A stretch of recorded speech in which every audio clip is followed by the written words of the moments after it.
Menurut Kang Afif, hashtag kabur aja dulu tuh kayak gimana sih? Iya, jadi memang ini menarik banget ya gitu. Hashtag kabur aja dulu tuh kayaknya bukan sekedar tren di media sosial ya. Meskipun awalnya itu kayak bercandaan ya kalau kita nggak salah dengar ya gitu. Jadi awal-awal tuh sekedar candaan. Jadi sebenarnya adanya hashtag kabur aja dulu tuh ada beberapa faktor ya Kang Afif ya. Jadi tadi kayak sulit mendapatkan pekerjaan, terus juga kondisi studi, terus kasus kayak keadaan politik di sini gitu ya kan. Kalau kita ngelihat ya gitu, contoh misalnya ada kayak dari data ya gitu dari berita di Jepang itu dengan sektor yang sama, misalnya di hospitality atau di pekerjaan di hotel itu tuh kurang lebih bisa dapat sampai 50 juta per bulan. Sementara di Indonesia untuk dapetin itu tuh kayaknya nggak mungkin gitu kan untuk hospitality yang ngerja di hotel gitu dapat segitu kayaknya nggak mungkin. Nah sehingga akhirnya banyak orang yang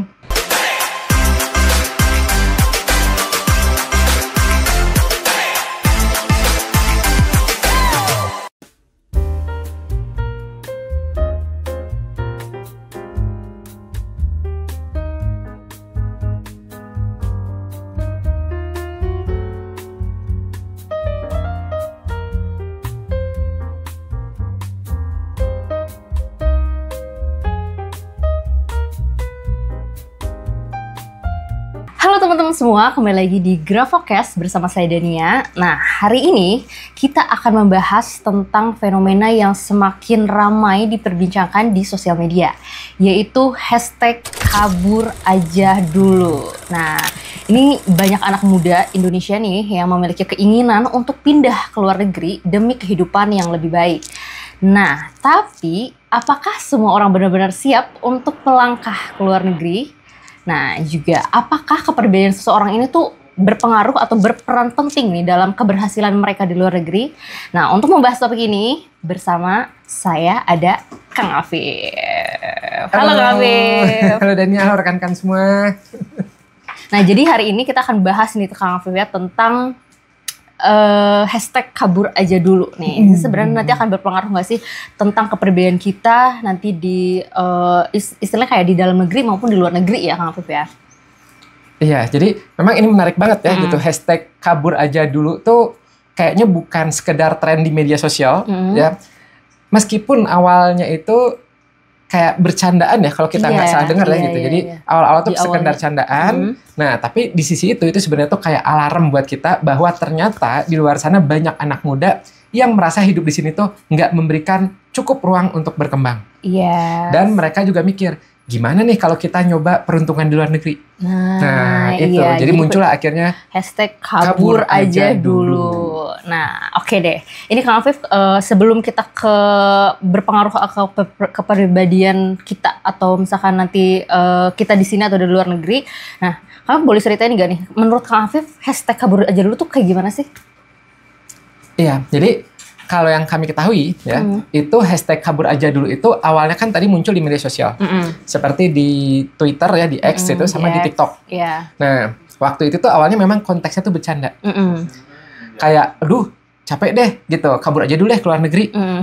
Tapi ternyata semakin kesini itu banyak orang yang beneran serius. Banyak anak muda yang ngerasa terjebak sama situasi ekonomi. Kemudian banyak juga yang ngerasa, wah sulit banget nih untuk dapetin kerja. Bahkan banyak juga kalau kita baca-baca tuh yang kayaknya nggak puas sama kondisi politik dan sosial di Indonesia. Nah, jadilah akhirnya tagar atau hashtag itu kayak representasi nyata dari keinginan buat beneran pindah aja deh dari Indonesia. Baik buat kerja, buat studi gitu. Atau sekedar nyari hidup yang lebih nyaman di luar negeri. Ya jadi sebenarnya adanya hashtag kabur aja dulu tuh ada beberapa faktor ya Kang Afif ya. Jadi tadi kayak sulit mendapatkan pekerjaan, terus juga kondisi studi, terus kasus kayak keadaan politik di sini gitu ya kan. Nah, berarti tadi juga sebenarnya adanya hashtag kabur aja dulu tuh banyak faktornya gitu ya. Tadi ada sulit mendapatkan pekerjaan, terus juga dia juga merasa kondisi politik di Indonesia itu juga sedang tidak baik-baik saja gitu, dan atau emang merasa ingin mendapatkan kehidupan yang lebih baik mungkin di luar negeri. Betul. Nah kayak gitu. Nah tapi menurut Kang Afif sendiri, perspektif Kang Afif sendiri nih ya tentang hashtag kabur aja dulu tuh gimana sih Kang Afif? Iya, jadi kalau melengkapi tadi ya, yang membuat orang keluar itu yang pertama itu adalah nomor satu uang. Oke. Ya, jadi yang membuat orang kabur aja dulu tuh dua, ada dreamnya, keinginan mendapatkan sesuatu, terutama tadi uang, ya, jaminan sosial dan sebagainya. Yang kedua pain menghindari dari masalah atau problem yang ada saat ini, gitu, susah kerja, politik nggak nyaman gitu.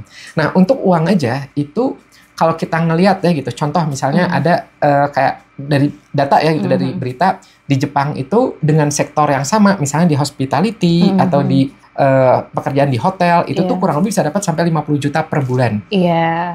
Sementara di Indonesia untuk dapetin itu tuh kayaknya nggak mungkin gitu kan, untuk hospitality yang ngerja di hotel gitu dapat segitu kayaknya nggak mungkin. Nah sehingga akhirnya banyak orang yang mikir ya udah deh saya kerja di sana aja, nyuci piring aja kan bisa untuk biaya hidup sebulan 2 bulan di sini kalau di sana ya gitu. Nah beda sama di sini kan, cuci piring mungkin nggak terlalu dihargain. Nah itu adalah salah satu contohnya. Kemudian yang kedua adalah pendidikan. Nah pendidikan itu kalau kita baca di berita juga sama tuh, banyak yang tanda kutip kecewa sama sistem pendidikan di Indonesia. Entah itu yang uang kuliahnya tiba-tiba mahal, ya, entah itu yang wah jalurnya diperibet, ya kan, yang susah untuk lulus dan sebagainya gitu.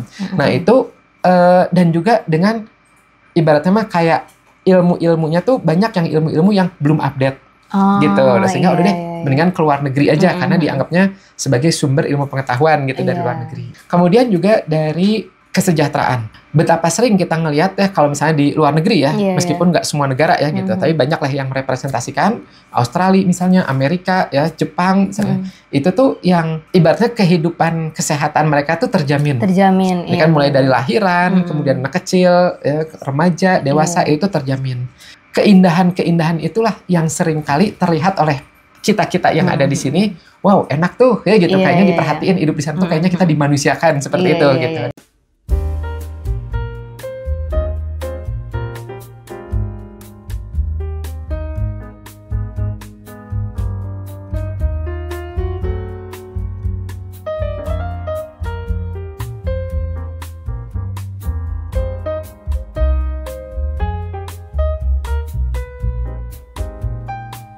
Oke, berarti tadi juga ya faktornya tuh tentang pendidikan dan ekonomi juga ya, Kang Afif. Ternyata banyak juga ya faktor-faktor ini gitu. Nah, selain ekonomi dan sosial nih ya, Kang Afif, kita juga kan ngelihat dari faktor psikologis nih dalam keputusan ini gitu. Karena pada akhirnya dia pergi itu pasti dia berarti sudah bulat ya keputusannya gitu kan. Nah, kalau menurut Kang Afif nih sebagai psikolog ya, bagaimana sih kepribadian seorang ini tuh bisa berpengaruh dalam keputusan untuk memilih untuk kabur aja dulu gitu. Ya, jadi nggak bisa dipungkiri juga kepribadian tuh ngaruh banget. Ya, kepribadian itu yang membuat kita itu milih sesuatu. Kan? Coba deh bayangin, nggak semua orang itu kan bisa langsung beradaptasi dengan kehidupan di negara baru. Maka personality yang adaptasi itu akan lebih mudah buat dia dibandingkan yang tidak bisa. Kemudian ada misalnya lagi ya, kepribadian ada orang yang namanya tuh openness to experience. Ada orang yang mudah terbuka terhadap pengalaman baru. Tapi itu nggak semua orang. Ada orang yang lebih sukanya tuh yang konvensional. Saya lebih suka dengan yang nyaman. Itu kan personality juga yang ngaruh gitu. Nah, kalau misalnya dia itu yang konvensional, takutnya nanti mudah homesick, kangen rumah, pengen pulang gitu. Kemudian ada juga yang namanya tuh resiliensi. Resiliensi itu daya tahan, ya, baik daya tahan mental, daya tahan fisik gitu. Nah, ada orang yang memang dia itu struggle. Ada masalah sebesar apapun, dia itu punya mental tangguh. Meskipun ngadepin culture shock, dia itu bisa lah gitu ya, meskipun jauh dari keluarga gitu. Tapi nggak semua orang seperti itu.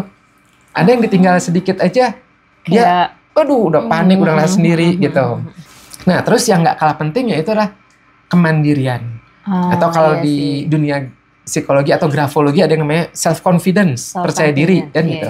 Nah, percaya diri juga kan itu merasa dia yakin mampu untuk bisa menghadapi sesuatu kan gitu. Nah, kebayang kalau misalnya tinggal di luar negeri, dia sendiri, dia harus bisa mandiri ya kan gitu, nggak bergantung sama orang lain gitu. Nah, itu adalah faktor personality juga. Kemudian ada juga risk taking ability. Jadi kesiapan untuk ngambil resiko. Ya kan? Sama kalau kita ngelihat nggak semua orang tuh siap ngambil resiko. Keluar negeri tuh ada apa di sana ya, kita nggak tahu. Memang bayangannya sih enak, tapi kita nggak pernah tahu gitu kan gitu. Nah, Jadi faktor-faktor personality ini nggak bisa dipungkiri ngaruh terhadap kesuksesan dan juga dorongan untuk keluar negeri itu, kabur aja dulu. Iya, karena kebayang juga ya Kang Afif ya, ketika kita kabur aja dulu gitu ke luar negeri, itu kita benar-benar kayak menghadapi situasi atau lingkungan yang baru gitu ya, yang mungkin jauh berbeda dari budayanya, dari behaviornya dan yang lain gitu. Bahkan itu nggak cuma lingkungan aja, tapi orang-orang sekitarnya juga gitu ya kan. Mungkin dari pekerjaan juga itu bisa mempengaruhi gitu ya Kang Afif ya, perbedaan pekerjaannya kayak gitu ya. Iya sih, berarti kepribadian itu pun mempengaruhi gitu ya. Kalau misalkan tipe orang yang emang tidak se-fleksibel itu, gak kebayang ya Kang Afif ya untuk untuk bisa survive gitu ya di luar negeri. Banyak kok itu berita-berita yang akhirnya udah keluar negeri nggak tahan, akhirnya bukan malah happy, malah jadi drop. Ya kan? Iya. Jadi stres itu banyak. Jadi stres gitu ya. Dan tapi karena kan tadi ada beberapa kepribadian yang mungkin kebayang kita untuk orang yang bisa survive gitu ya di luar negeri ya Kang Afif. Tapi misal nih Kang Afif ya, kalau ada orang yang tidak memiliki kepribadian yang tadi Kang Afif sebutkan tadi, itu menurut Kang Afif apa sih yang bisa kita lakukan ketika dia bisa survive-nya di Indonesia?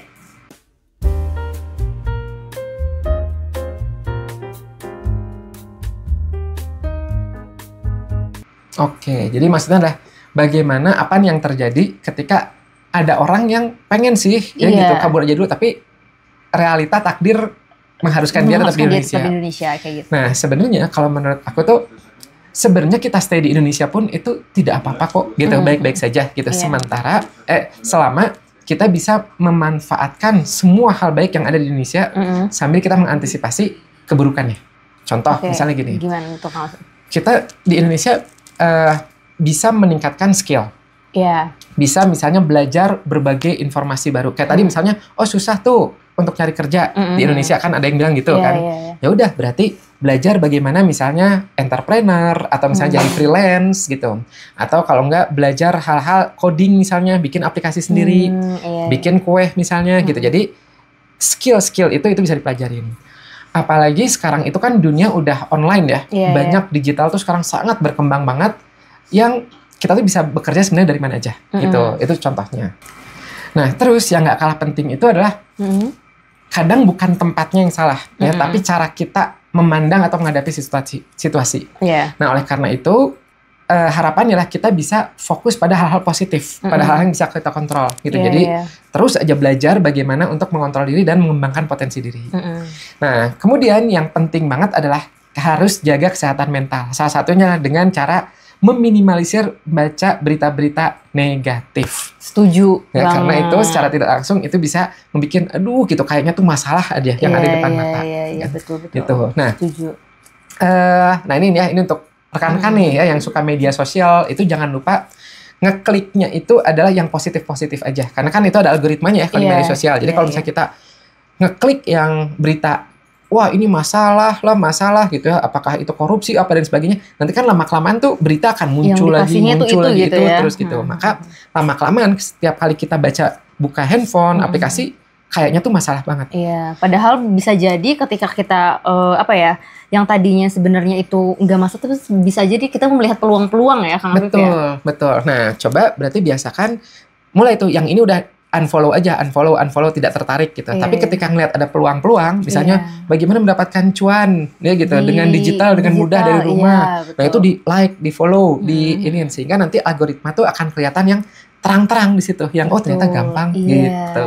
Iya ya Kang Afif ya. Jadi bisa jadi kata Kang Afif bukan tempatnya yang salah, mungkin cara pikir kitanya juga gitu ya kan. Oke Kang Afif, jadi untuk keputusan untuk pindah ke luar negeri itu kan jadi bukan hanya sekedar mencari kehidupan yang lebih baik ya Kang Afif ya, tapi juga kesiapan mental dan strategi yang emang udah bulet mateng gitu ya Kang Afif ya. Nah, oke, sebagai kesimpulannya nih Kang Afif nih, apa pesan utama nih Kang Afif yang ingin disampaikan sama teman-teman semua di sini mungkin tentang fenomena kabur aja dulu? Oke, jadi intinya keputusan buat kabur aja dulu itu bukan sekedar persoalan ekonomi semata, gitu. Nah, atau sosial, gitu. Yang paling penting adalah kenal diri sendiri. Apakah kita beneran siap mental? Ya, apakah Anda beneran siap mental? Apakah karakter kita cocok untuk hidup mandiri di luar negeri? Yes. Nah, buat Anda yang mungkin belum punya kesempatan untuk pindah ke luar negeri, tenang, jangan berkecil hati. Banyak banget cara buat ningkatin kualitas hidup di sini. Intinya fokus aja sama pengembangan diri, cari peluang dalam negeri, dan jangan takut untuk menciptakan kesempatan baru, entrepreneur. Ingat, masalahnya bukan di mana kita tinggal yang menentukan kualitas hidup kita, tapi gimana cara kita membangun hidup yang lebih baik sesuai dengan karakter dan tujuan kita. Wow, itu jadi kuat penutup. Oke, thank you banget sama Kang Afif nih untuk wawasannya, ini sangat berharga banget ya Kang Afif ya. Nah, semoga diskusi ini bisa membantu teman-teman semua nih ya untuk memahami apa ya kayak fenomena ini dan memberikan pencerahan juga ya buat teman-teman semua kayak gitu.